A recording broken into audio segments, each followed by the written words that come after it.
கரூர் அருகே திருமணம் செய்து கொள்வதாக கூறி இளம் பெண்ணுக்கு பாலியல் தொல்லை கொடுத்த திமுக கரூர் மாவட்ட பொறியாளர் அணி துணை அமைப்பாளர் சிலம்பரசன் அனைத்து மகளிர் காவல் நிலைய போலீசார் கைது செய்து சிறையில் அடைத்தனர்.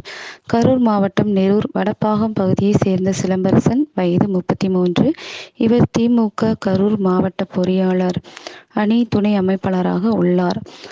அவர் அதே பகுதியைச் சேர்ந்த 28 வயது இளம்பெண்ணை திருமணம் செய்து கொள்வதாக கூறி 7 மாதங்களாக பாலியல் தொல்லை கொடுத்துள்ளார். பின்னர் இளம்பெண்ணை திருமணம் செய்து கொள்ள சிலம்பரசன் மறுத்து கொலை மிரட்டல் விடுத்துள்ளார். இதுகுறித்து இளம்பெண் கொடுத்த புகாரின் பேரில் சிலம்பரசனை கரூர் மகளிர் போலீசார் கைது செய்தனர். பின்னர் நீதிமன்றத்தில் நீதிபதி முன்பு ஆஜர்படுத்தப்பட்டு கரூர் கிளை சிறையில் நீதிமன்ற காவலில் 15 நாள் சிறையில் வைக்க உத்தரவு. மேலும் சிலம்பரசனுக்கு உதவியாக இருந்த பானுப்பிரியா, வயது 35 என்பவரை கரூர் அனைத்து மகளிர் காவல் நிலைய போலீசார் தேடி வருகின்றனர்.